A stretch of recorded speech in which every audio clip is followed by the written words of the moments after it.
There we go. We're all back now. Welcome back to part 2 of the Shonky Lab, where we're talking about arcades. Hey, we're back. We just had a little musical interlude, which everyone else couldn't hear, because we'd probably get sued. No. Could we get sued for 8-bit music? No, definitely not. Are you sure? Well, if you could, then radio stations that I listen to, like Remix 64 and Slay Radio, would just disappear off the face of the earth. Ah, okay. So I'm pretty sure that it's, yeah, it comes under fair use. There you go, Andy Palastazzi said. See? Oh, lovely.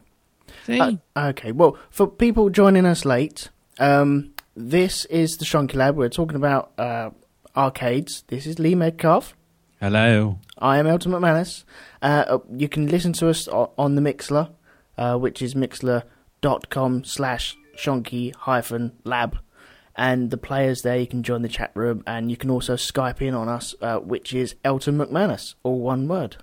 Oh, it's technology like a radio station radioing out across the radio net.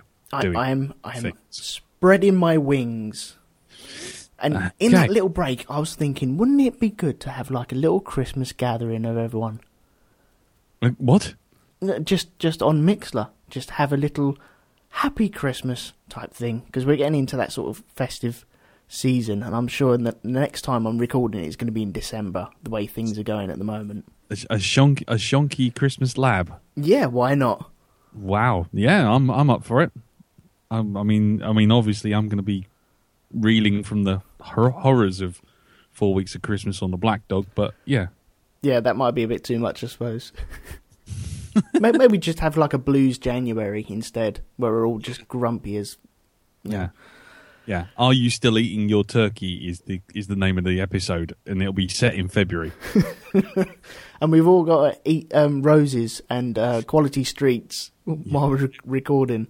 Everyone's nicked the green triangles. Bastards. The purple fudge diamonds. Yeah. Euphemism. Okay, so where did we get up to on arcades? I was doing my favourites. I did Gauntlet, and I was going to say Street Fighter, which I said about wanking injuries. Yes, go on. Yeah. Right, yeah. Street Fighter, is that... I get confused. Was Double Dragon an arcade machine?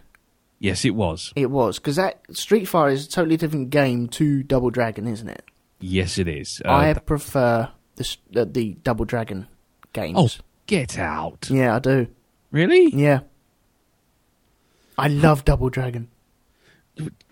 See, I could never get into Double Dragon. I mean, I got into Turtles, but then that was during the 90s when Turtle Power was at its height. But games like that and Altered Beast just did nothing for me. It was like you only had like 10 pixels up and down, and then the rest of it was just like standing there hoping that your punch would connect, and the punch would go through the bad guys if they were just too close. Yeah, you kick their bottom, but you wouldn't actually kick their bottom.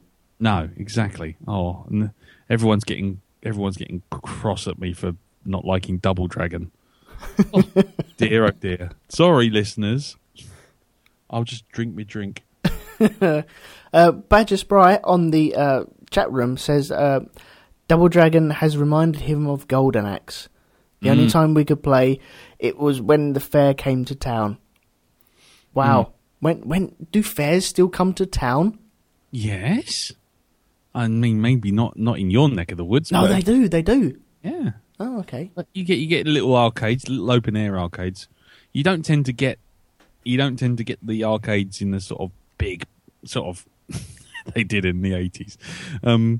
They in the sort of wooden boxes. You don't get the big cabinets anymore. Come with the fairs. They tend to be more of the sort of shove penny things. Right. Okay. You know those ones. You know those things which are always in the arcades where you put like a 2p in, and then you got like sort of like the two platforms moving backwards and forwards, and then it shunts them over the edge. Yeah. And yeah, you got a tiny hole which it lets the coins through, and if it falls either side, then it just goes into a box, like saying "ha ha ha, fuck you." I have a confession. Me and the good lady Boudoir are addicted to the 2p push machines? Well, I tell you what, yeah, my kids are good because you can give them like £1 and it'll last them an hour.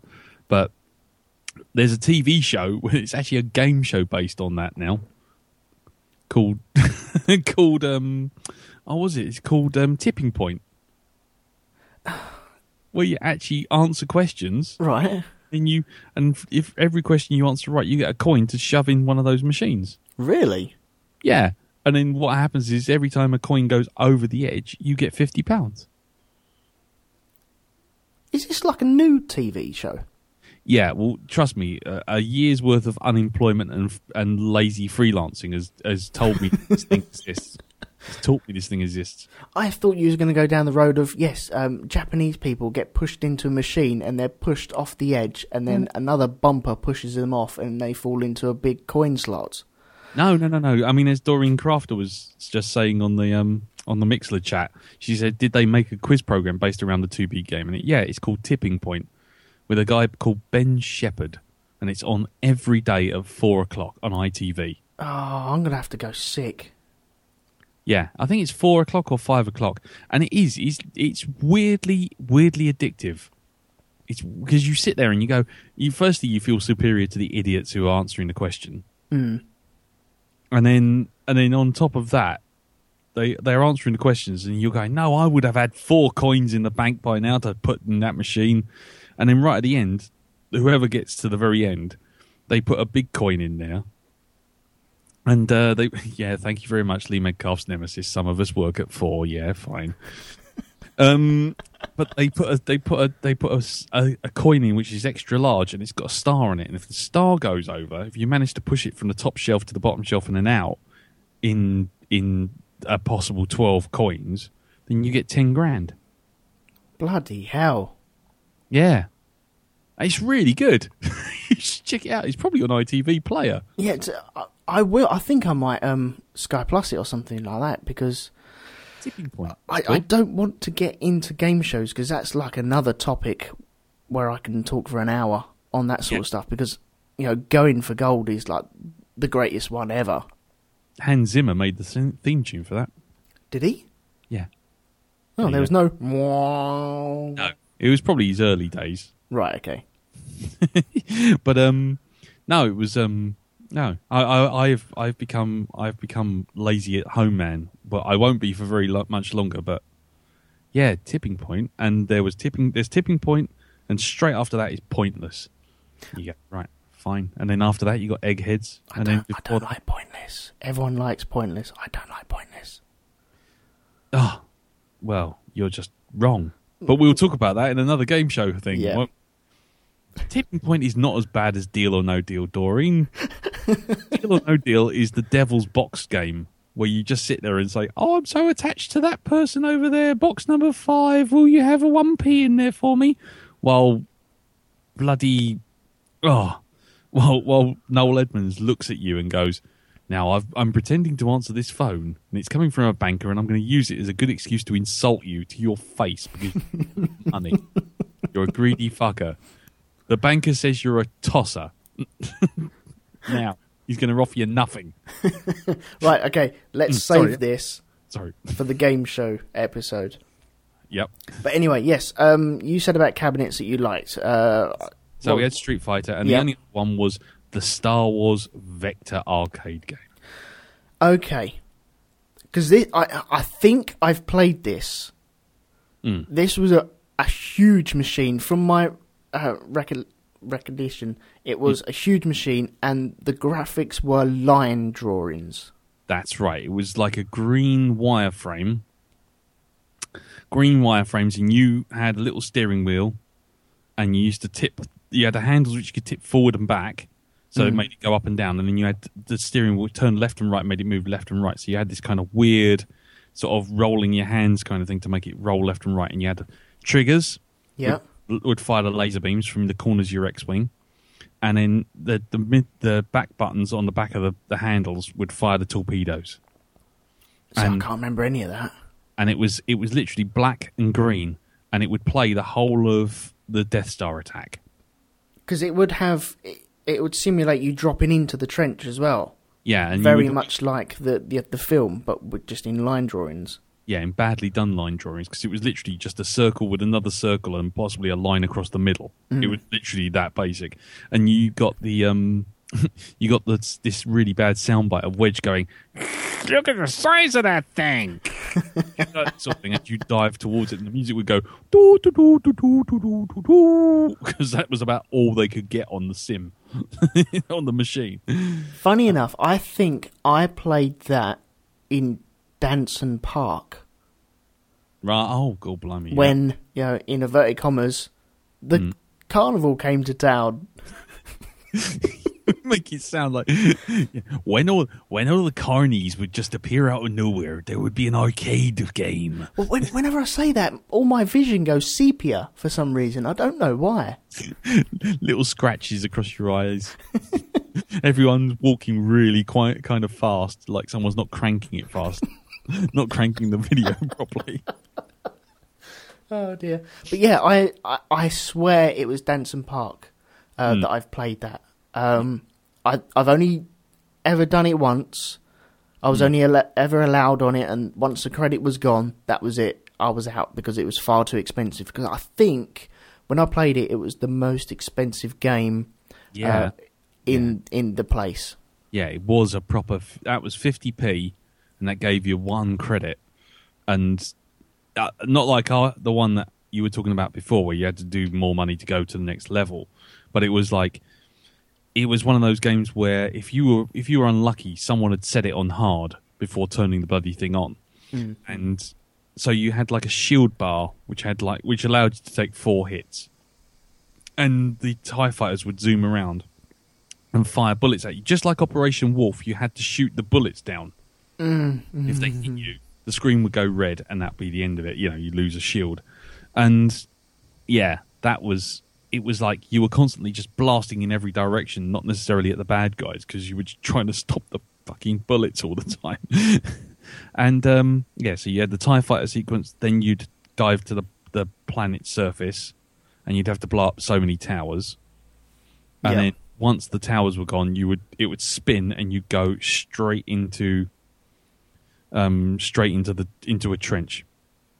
And, you'd go down the trench, you'd have to go under and over bars, which were across the trench, and again stop shooting bullets, and then you'd hit the very end and it'd go, "You're all clear, kid, there's blows here, go home," and you'd press this button and off you'd be, you blast it away.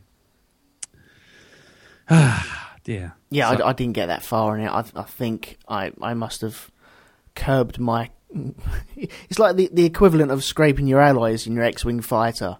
Yeah, and I think I just did that to the side of the trench wall, and lost my dad his 50p, and that was it. He wasn't pleased with that at all. Yeah, you couldn't actually damage your X-Wing by going left and right. It was more the bars. You had to dive under the bars, and then there'd be these things on the side, which were like little turrets, but they were actually just hexagons, firing asterisks at you. Right. But I always loved that game because once I learnt to loop it.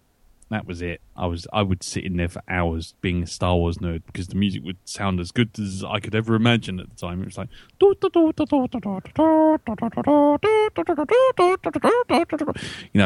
and occasionally it would go a bit crazy and speed up and get too fast and go, and then it would just go wrong or go off. Yeah, you can only dream of having something like that in your house nowadays. Yeah, well, I mean, it's interesting because on Mixlr, Lee Medcalf's nemesis, whoever that is, has said it always annoyed me when I got in after a sweaty bugger, a bit like Afterburner, and he's right because the seat was like just a hard plastic garden chair, and if someone had been sitting on it, just ugh. I didn't find the seat was sweaty. I found it it was the grips. Yeah, like either the steering wheel or the hand controls were just slimy and sweaty, and either had chip fat on them or bogies or whatever. Yeah. Well, with the seat, it was more a case of you sat down and you'd just be like sitting in a puddle. Oh, when it's just that weird moist. Ugh.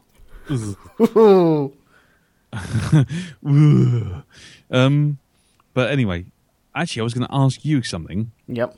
I was going to ask you the same thing. What cabinet games would you always go for?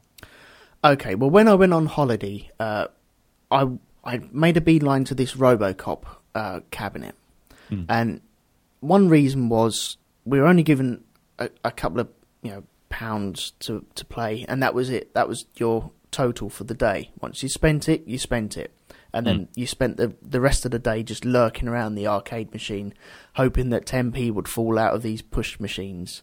Yeah, or you'd hear them jingle down and think, hang on, no one's there. And 4 or 5 kids would just make a beeline to where that trough where all the 10p's would be sitting.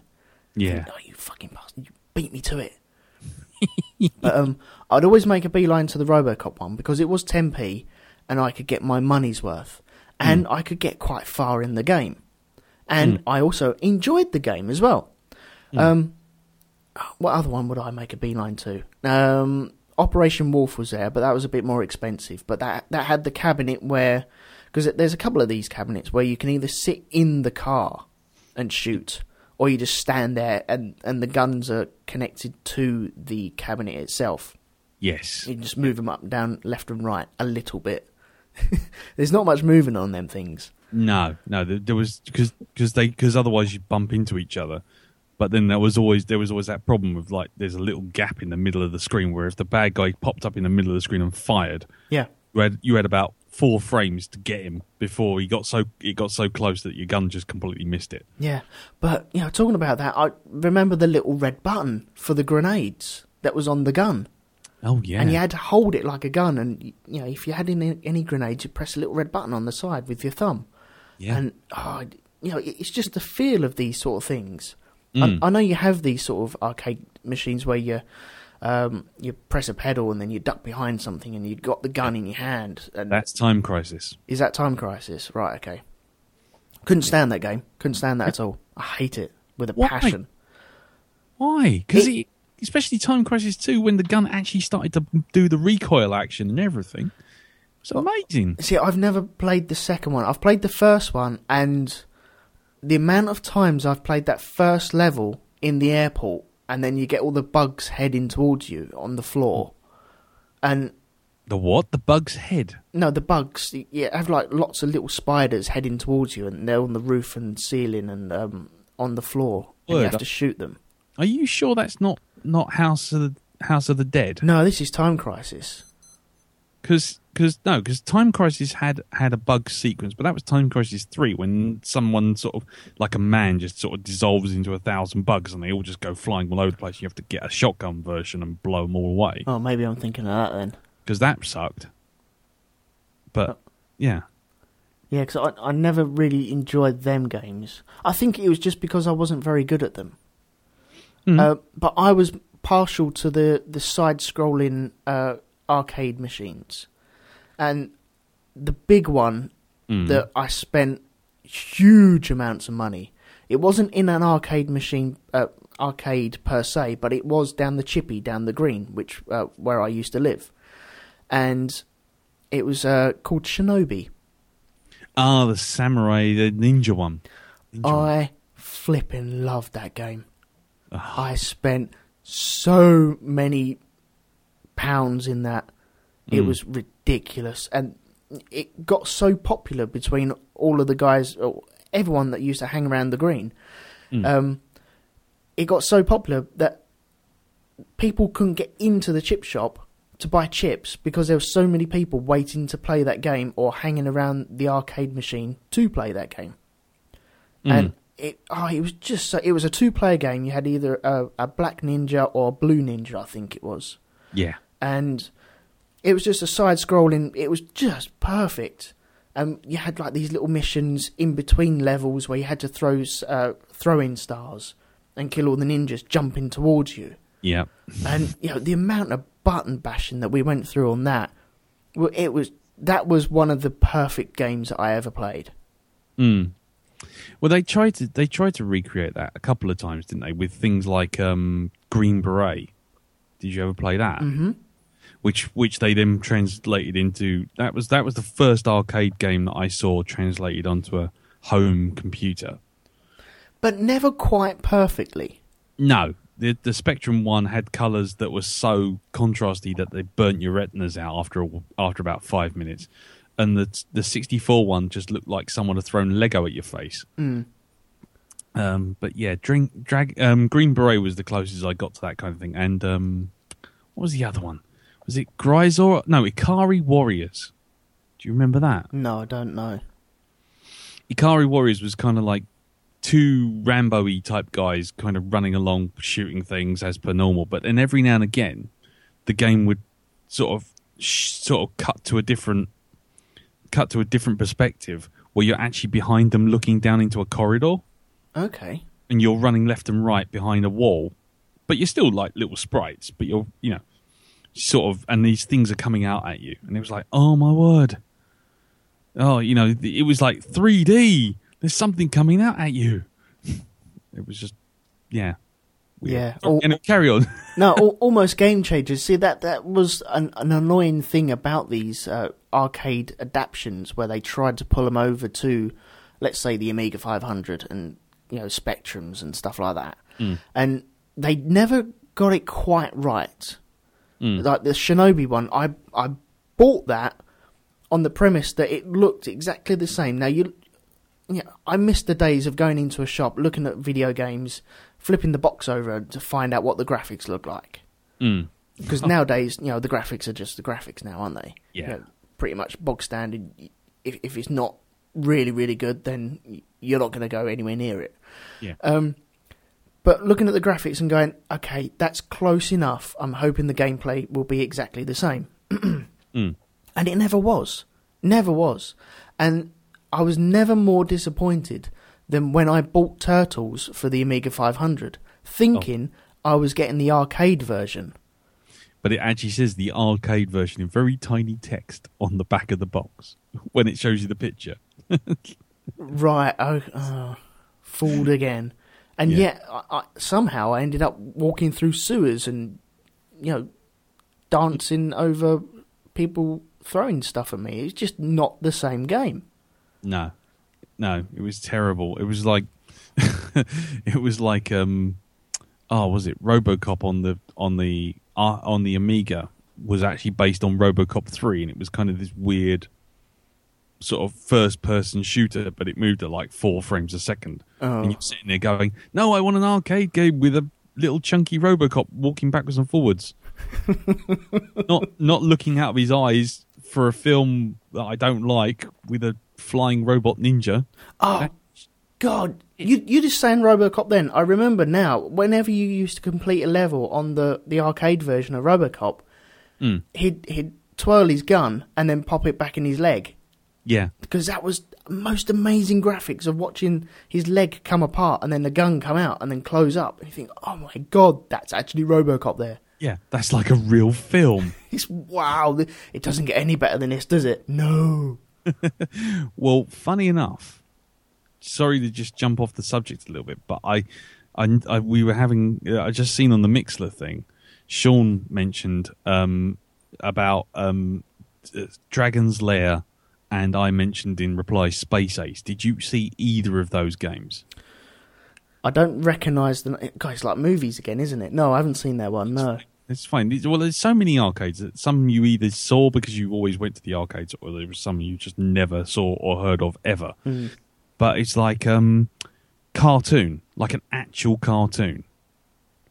Called Don Bluth. And what he would do, it actually was Laserdisc, and it would play a movie sequence, and at the end of the movie sequence, or just before the end of the movie sequence, there would flash up a left, a right, or up, down, or whatever, and you'd have to hit it. A bit like QuickTime events in modern games. Yeah. And you'd have to hit it quick enough that the Laserdisc player would read it, and then would play the next video bit. And it would keep doing this until you reach the end of the cartoon. But if you missed it by like a nanosecond, it would just stop, cut to a lost, a losing bit, a losing animation. It was just like, it looked amazing from a distance. And if you could find someone who can actually play it, because they've spent like about 50 quid on this fucking thing, going through one step at a time, it was amazing. But then you'd get on it and it'd go, dun dun dun dun dun, and he goes, Space Ace, defender of justice, truth, and the planet Earth. Ace is, and you press the button, and because you pressed it before the game even got started, you were still in the credits. It'd go, oh, you've died. Oh. You're like, what? I've just looked at the fucking credits. I've just accidentally pressed a button. But because you were essentially controlling the remote control on the Laserdisc, so you put 50p in, it goes, Space Ace, defender of truth, justice, and the planet. You cannot win. Oh, I've died. Oh. Fuck. The game hasn't even started yet. And then by the time you've actually registered, sort of, okay, right, I'm not touching it. I'm not touching it. I'm not touching it. I'm not touching it. And then all of a sudden, you'd be still watching it, and then all of a sudden, you hit the end of the clip, and it's like, oh, you've died. And it's like, fuck! I missed the little blinky arrow thing. Oh, my God. And what? I'm surprised that there's any screens left on these machines. Pretty much never. I mean, me and Darren, we were on a school trip down to Margate, and I found a Space Ace machine, and the controller itself, we didn't know, had been so abused by angry people that it didn't fucking work. But then it made us angry because we both put money in, going, oh no, I know what to do this time. And they go, tap, tap, tap. No, it's not fucking working. And it just, like, the pair of us, it was just, I can imagine on some CCTV there was these, 16-year-old, 15-year-old me and a sort of, I would have been 14. 14-year-old me and a 16-year-old Darren shaking this fucking thing to death.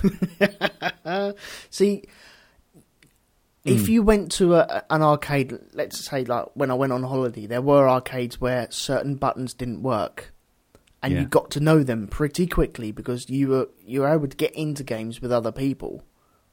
But, there's a reason why that space is free. Because once you put your money in and start playing, the other players go, yeah, that button don't work. Yeah. Yeah, you'd always get one of those cocky twats who just stand there and go, you don't know how to play this, do you? You don't know. No, if you see, no, why are you? And they just keep doing that all the time. You're like, fuck off. Yeah. There was like a kind of hierarchy in these arcade places. There was a time where I heard a couple of 10p pieces fall down out of one of these push machines. And I was stood right next to it. I'd just been playing on it, and I'd moved over to the next side. And it fell. And so I went back and tried to pick it. And as I grabbed it, because it was still kind of my go, another hand, got in there as well and grabbed a couple. And, it came to fisticuffs of, hang on, no, you weren't playing that. No, but you stepped away. So, really, that's half of mine and half of yours. And ended up having a fight about that. Fuck off. But then he was bowling around with all his mates as well, and you think, oh, you're just a dickhead, man. But, I was a young kid, and he was towering above me. He must have been about 4 or 5 years older than me at the time. And obviously, I think he was one of the kids where his parents lived on the site or had a caravan on the site, and so knew it inside out and knew how to play all the games. Yeah. Yeah, that was the worst. I mean, was there any one game that you were just the best at? That you just knew that every time you get on it, you'd be there for hours because you could just clock it or whatever? Okay. I was really good on the Turtles game. There was also this... I forget the name of the game. I'll describe it to you, though. Okay. Imagine you're in like a spaceship, or like a lunar spaceship, and the floor has got coloured tiles, like blue coloured tiles cut into squares. Yeah. And you've got it's like you drive up the screen and shoot stuff that pops out of the floor, like gun turrets and such. Was it kind of at like 45 degrees, like you're at an angle? No, it was pretty much a bird's eye view, looking straight down, but you would drive up the screen. Right. And you'd shoot all these turrets and get to the end, and they have like a big boss at the end. And me and a mate, Simon, we used to go in there and put £1 in there, and we used to be on there for hours because we could get so far. He was much better than me. I admit I was riding on his coattails a little bit, but we got so far. It was one of these games which you felt you were so close to the end, but never had enough money to get to the end, or weren't that good to get to the end. I mean, because that sounds a bit like Zaxxon, but that's an isometric game. Right. So you were kind of... And anything else, it just sounds... It's a bit generic. Oh, the only other thing it could be... I don't know if this is maybe I'm just misremembering. Oh, God. Lee Metcalf's Nemesis just mentioned something, and we'll come back to that in a minute. Do you remember on the Commodore Amiga, you might not have had it, I don't know, there was a game called Xenon. And it was all blue metallic tiles, and you were working your way up the screen. And if you waggled the joystick... That's it. You waggled the joystick, you turn into a plane. I've just had a massive flashback. That is it. And the music would be like... No, not Xenon 2 Mega Blast, Badger. Xenon 1, the original. The original Xenon. Xenon 2 Mega Blast only came out on the Amiga, but Xenon 1... came out on the Amiga, but Commodore tried to launch their own range of arcade games. So they actually licensed Xenon, the original Xenon, and actually had it as an arcade game. That's right, yeah, because you could get the balls at the side of your thing as like an upgrade gun. That's it. And they would either sit to the side of you, or I think there was a version that went around you. Oh, that's it. I used to play that. That is the game that I was, hot to trot on. Yeah, well, that's because it was an old Commodore Amiga game, an Amiga 500 inside an arcade. So that was that. Bloody hell! Whew, my brain. Wow. I'm sure I've forgotten one of my children's names now. Well, after this, I'm going to be downloading maybe a pirate copy of that because I'm sure I ain't going down to our price to buy that version. What? Our price to buy Xenon? Yeah. I mean, I think you could probably get it for free on a ROM on an Amiga 500 emulator. But the only problem is he's trying to do that with a controller now. Is that whole thing of having to hold the button and then waggle the stick to turn you into the tank mode so you could go under things. Oh, yeah. Well, if anyone is in earshot and knows, how to get that as an emulator for a Macintosh, then, please let me know. Yeah, piracy is bad, Lee Metcalf's Nemesis says, and we are right. We are not pirating. We are merely looking for freebie games for emulators. Yeah, we're funding terrorism, really, by downloading old Amiga 500 games. That's right. I want a copy of Whizball. Death to the West! But, yeah. Oh, yeah. So Xenon was your thing, man. Yeah, nice. I flipping adored that. Yeah, because that was made by the same people who did Speedball. Do you remember Speedball? Ice cream. Yeah, the Bitmap brothers. Mm-hmm. And they did make Xenon 2 the Mega Blast. See, did Bitmap brothers do Gods? Yes. I loved Gods. Yes. The music to Gods was superb. Yeah, that was, yeah. Yeah, Andrew Whittaker. Sorry, I think that was. Oh no, musical. We're getting into arcade music. Let's back away before I turn into a Sid Chip nerd. Okay, right. In arcades, apart from video games, there are other games to play. And you're a parent now, and yes, your kids love the arcades. How do you feel about the tickets? I mean, when they're playing the arcade games, and then they get something out of it, that's fine. My problem is those tickets, when they get to the bar that sort of exchanges them for the inflatable balloon or minion rubber or whatever. Hold on. Drew Barker just said, "Hello, folks. Anyone mentioned Space Invaders?" Right at the start, Drew, about 2 hours ago. But anyway, my problem is that all the good stuff is always just out of reach. Mm-hmm. And last time I was in Brighton, I saw that the game's actually, unsurprisingly, fiddled. But they're fiddled in a way which is really kind of wrong. What they do, there's like, do you remember, Fruit Ninja on your iPhone or whatever? Yes. Right. There's a Fruit Ninja arcade machine in Brighton. Okay. And it's the best one to get tickets out of, because basically for every 10 points you get on Fruit Ninja, you get 10 tickets, which is brilliant. But what happened was, I'm really good at Fruit Ninja. Not, humble brag, but I'm really good at it. And so basically on this big arcade machine, I got like about 500 points. So, right, okay, give me fucking shitloads of tickets. Thank you very much. It was only that we started looking at counting the tickets up, because if I win the tickets, I have to split them between the kids. Yeah. I have to split them down. I started counting them down, and I realised that I'd been duped. And then if you look in the corner of the Fruit Ninja machine, it says 0.5.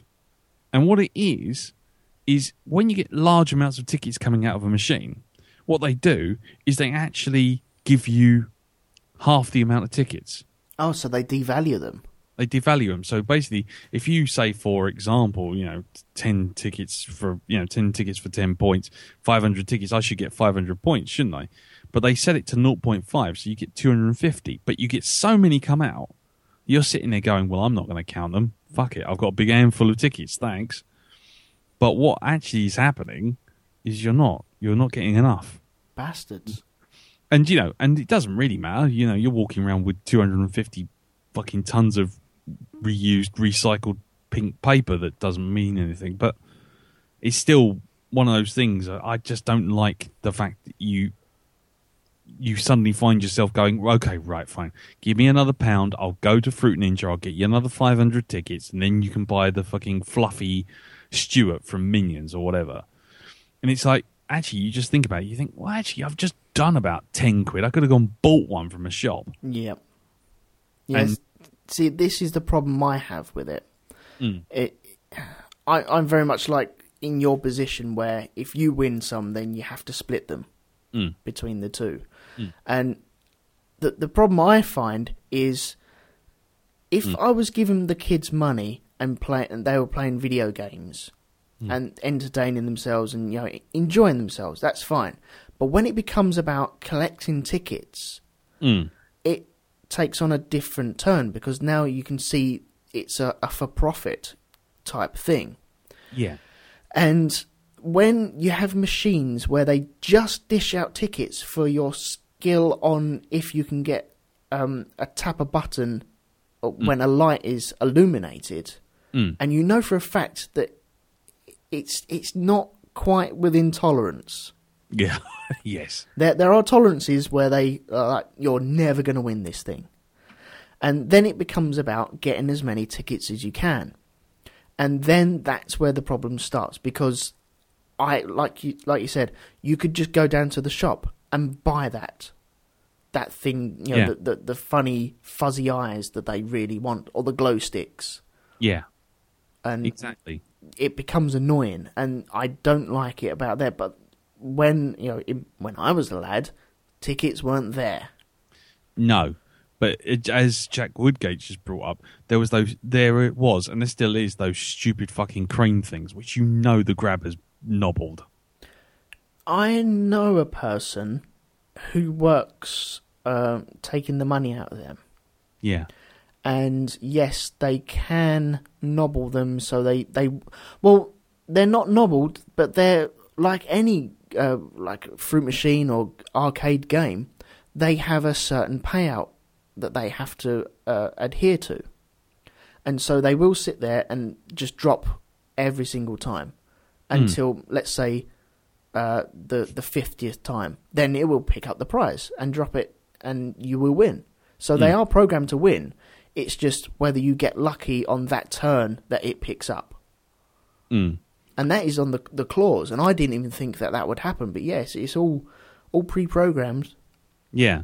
Well, yeah. But did you ever used to go on those things for pleasure? I mean, every arcade I've ever been in, I'm sure I've done it once and gone, oh, I'll just give it a try. I bet I could do it this time. And it'll be like, after 5 seconds, you're like, no, I'm not doing that again. I mean, did you ever go to them and just go, oh yeah, I'm going to spend like 20 quid on this thing? I've given them a go. I haven't given them like £20 goes, but I have gone, right, I'm an adult. I can buy as many sweets as I want, and I can play as many games as I want. And if I want to drop £10 into this game to see if it will pay out, then I will. And I've done that on certain games. I haven't done it on the claw things. But then the claw, because you get used to seeing the claw game, you know that it doesn't pay out as much. And so they have to think of other ways of getting your money. And they do like this stop the lights on the red bar type game, where they have like Nintendo Wiis to win. And that just draws kids into to play. Yeah. But then you also have like these ones where you have the arms in the centre, and you have a table in front of you, and you're looking over a dome, and the table is spinning, and you put your money in at a certain time, and it pulls this arm out, which is supposed to knock stuff into holes or off the edge of it. Oh yes, I've seen them. Yeah, and they are frustrating as hell, because you think, right, okay, now, and I'm quite good at timing, and I reckon I could get that, but there's either glitches or there's programs in there where it's like, no, we're not going to do this to you. Or the hole for the ball or whatever it is just not quite big enough, or it's just exactly big enough. Yeah. Oh, I hate those things. I mean, that's the problem, isn't it? Anything that promises you a prize is immediately a waste of time. Or as Drew Barker says in the Mixlr chat, 30 quid in to win a £2 prize. Mm-hmm. Been there. Been there. Exactly. I mean, how much have you actually? What's the most you think you've ever spent playing an arcade? Playing in an arcade. How much money did you walk into an arcade with and then come out with zero? Well, when I was a kid, I distinctly remember having 30 quid on me, and me and my brother were both given 30 quid each, and it was a day out. Our friends and. My brother had a friend who had quite an older brother who could drive, and his sister could drive as well. And so they were taking us up to Chessington. And so my dad gave us 30 quid each. That's to get in, that's to have lunch, that's to go on all the rides you want, and a little bit of spending money if you want to buy something while you're there. Brilliant, thank you very much. We got there, and the brother and sister paid for us to get in. So straight away we're 15 quid up. Yeah. And then they paid for all our food because we were like family friends. Yeah. And so, okay, you got two... how old was I? I must have been about 12. My brother was about 9, maybe 10. And, we're 10-year-old, 12-year-olds with 30 quid in each of our pockets. What you going to do? We walked into the arcade machines and walked out with nothing, and then got home and I had to explain it to my dad. Oh yeah, we had a really good time. Went on all the rides and everything like that. Had a really good time. Got soaking wet. Oh, okay, cool. You got any change? No, we spent it all. You had food? Yeah. We've had food. We were starving, and so they dropped us off and went home, and I think something was said along the lines of, do we owe you any money? And they're like, oh, no, we pay for them to get in. Like, then my dad just spun around and looked at me and was like, I'm dead. Yeah, you have been rumbled, my son. What am I supposed to do, though? Yeah. I have to say, the most I ever spent on that kind of thing was when I should have known better, to be honest. But as a fucking supposed grown up, my first job, my lab job, tried to get me up to some sort of qualification so they could put my name on a certificate or something for all the stuff that we did, for all the work that I was doing with them. And so they sent me to do a HND in biochemistry, which was lovely. But the problem was, at the time, because I had to do it twice, because my maths skills were shit. So I got to a point where my where basically I was actually getting lost with this course. And I actually, one Friday when I was supposed to go down to this college, I drove down and I looked on my schedule while I was sitting in traffic, and I looked at my schedule and I just went, "Oh Christ, I don't know anything about this stuff. I really haven't got a clue. It's all going to be maths theory, and I've got no skills."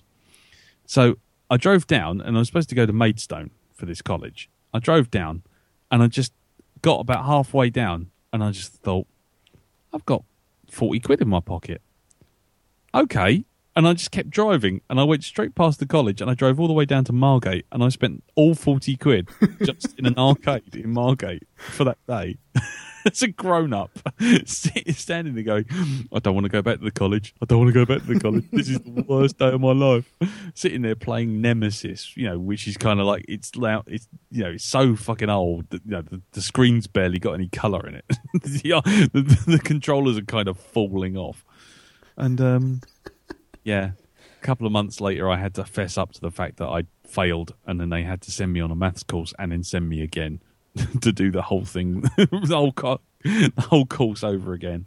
I think you have to have that, though, that realisation that, hang on, I'm an adult. I can have ice cream for breakfast if I want. I don't care.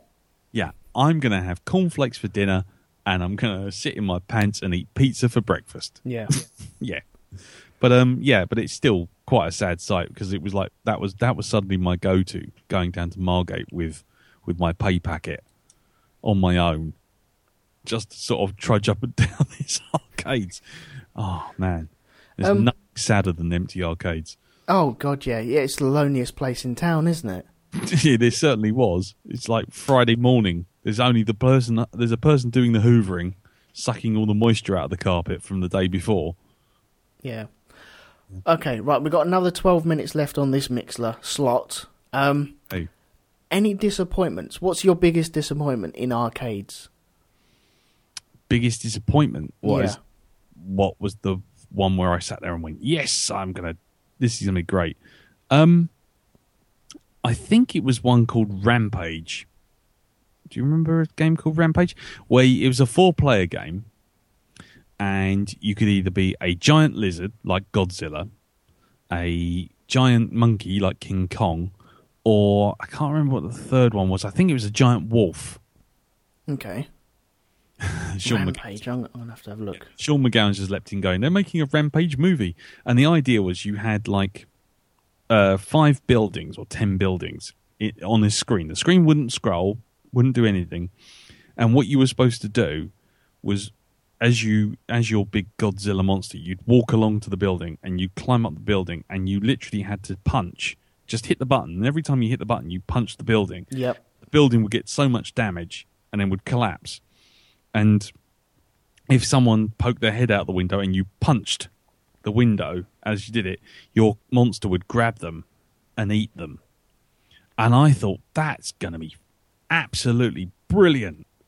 And then, and then in the meantime, you're trying to avoid like a thing driving over your head, trying to bomb you. And you'd be punching away, and it'd be like, fine. But after about the second or third level, you got to a point where you actually sat there going, I'm doing exactly the same thing. And sometimes like with arcade shooters and that kind of thing, it's monotonous, but it's still keeping your skills up. Yeah. Yeah, it would be like this, but this wasn't. This wouldn't get any more hard. It wouldn't get any less hard. It would just stay the same. So you'd be like, punch, punch, punch, punch, punch, punch, punch, crunch. Oh, I've eaten someone. Oh, that's funny. Punch. Different coloured buildings, different shaped buildings. Different height buildings. Yeah, and that was pretty disappointing. The only other one was a fighting game, which was called Killer Instinct, which had 3D rendered models of monsters and dinosaurs and fighting ninjas and all that kind of stuff. And it was just like Mortal Kombat and like Street Fighter, except these things had been rendered like 3D models, and they and they looked like shit, and they didn't animate particularly well, and the fighting was awful, and no one ever played it with you because no one wanted to go near it because it didn't work properly. Yeah, between Rampage and that, but Rampage was just boring, and Killer Instinct was just fucking tedious. And the worst bit about Killer Instinct was they used it as a launch title for a console. I can't remember which one it was. I'm sure someone on the Mixlr will jump up with it in a minute. But Killer Instinct was like the video game release title, and everyone's going, "Wow, look at the rendered graphics!" And it was like, "Oh, the N64. Thank you very much, Jack Woodgate." And it was just like, it was bloody awful. It was really bloody awful. Yeah, it's like 4 frames of people thrown back, isn't it? Yeah. There's like 4 photographs of a person thrown back. They try and animate that. And what was it, Mortal Kombat, that they used to use that sort of... Yeah, they did like video capture, didn't they? Yeah. They used to take video frames. But that sort of played to its limitations. The Killer Instinct was these things, you know, the fighting characters were literally like half the screen in height. They were huge. And, you know, and you've got a little square screen. You haven't got widescreen. So basically your characters were pretty much touching before you even started. You know, they were only about like 2 steps away from each other. Yeah. It was awful. And the only thing that had going for it was pretty graphics, which wasn't even all that, to be honest. That was disappointing. Very disappointing. What about you? I've had one recently, which was we went down to where was it? Bognor Regis, and we stayed on the caravan site. We found a caravan site we liked, and so we kept going there. And they had an arcade machine where you get to choose the game you play. Oh right, yeah. And on this game, it had Mario 3. Oh no. And me being a slight Mario fan, I'm a fan of the original Mario Brothers on the NES. I love that game. Yeah. And I've played Mario 2, which was terrible. Yeah. Never played Mario 3. And that's the one where he gets a tail and he can shoot himself up in the air, I think it is. And what's it called? It's called something like the Kabuki suit or something like that. And you got Yoshi. Is it Yoshi? Did he turn up in that one? I don't know. I can't remember. But go on. I remember playing this, and the controls were... You just could not control Mario. You could not control it. It had no distinct feel of jumping up there and getting across there and moving there. The controls worked... Because the other games on that machine were Konami, a soccer game, international Konami football thing, which was good, and it worked, and I liked playing that. But I wanted to play Mario. Not the fact that, you know, once I get home I can play Mario, but I wanted to play it then, and I would not stop until I could actually play it, and I put maybe... £2 into this thing, hoping that I'd be able to get it, and it was at one of them points that the arcade game had been left in the corner of the arcade, and that's where they go to die. They kind of... It was probably one of the main games, and it was at the entrance, and over the years it slowly worked its way down towards the back booth, and in through the door where it was next to, there's all arcade machines which are going to die. And are never seen again. And this thing was about 3 or 4 games up from that door, and there was 2 machines that were turned off that weren't even working there.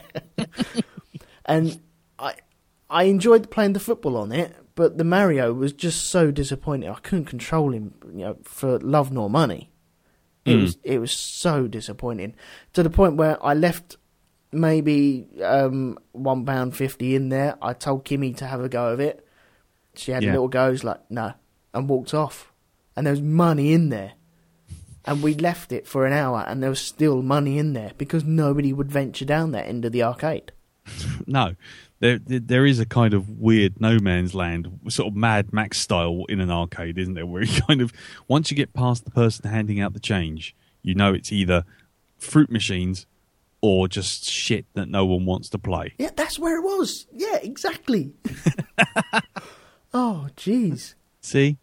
Yeah, it's just that whole thing of, you know, only the cash strapped addicts will go down that far. Yeah. Yeah.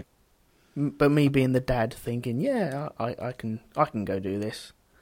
Yeah. Oh man, I always stuck to the first 2 rows in an arcade, with the exception of the Brighton Pier. The first 2 rows of an arcade is kind of, that's your depth, especially somewhere like Margate, where you know that the good ones are at the front to lure you in. But I wouldn't go in that far. Well, I mean, we've only got 5 minutes on this thing. Yeah. On it. But I was going to just ask you, did you ever play Space Harrier? Oh, it rings a bell. Hang on, to Google. Basically, I'll spare you. It was the first arcade machine which had the banking chairs kind of thing. The chair would bank and go left and right and all that kind of thing. Okay. And you were a guy who was almost holding onto a rocket under his arm, and you would have dragons and stuff come out of you. You'd fly over a checkerboard floor in proper 3D. I recognise it. I've never played it though. There was dragons which were made up with like spheres with a dragon's face on it. Yeah, I recognise it. I've never played it. Oh, it's just because that was going to be my next thing, because it was like that suddenly heralded a whole new set of games, and they were all from Sega. Okay. There you go. Badger's just said the first best pneumatic seat game, Space Harrier. Okay. Well, what do you want to do? Do you want to break for another 10 minutes? If people are willing to listen and you're willing to record, I'm happy to take another 10-minute break while we reset our Mixlr and come back for another time. Okay. Well, what we'll do, we'll come off the air. We'll have a 10-minute break. Get teed up again. We should have adverts. It should do. Yeah, it's a perfect slot for them, isn't it? We'll get teed up again, come back, and then record, and then that'll be the final part of this. Right. And if you made it this far, well done. I'm sure there's some good stuff coming up just round the corner. I mean, you and me on a podcast, and it lasts 3 hours. Who the fuck would listen to one of those? I know, crazy, isn't it? Crazy. Just crazy. What are people thinking? Right. I'll call a halt to these sessions, and then we'll be back in about 10 minutes. Fire the albatross.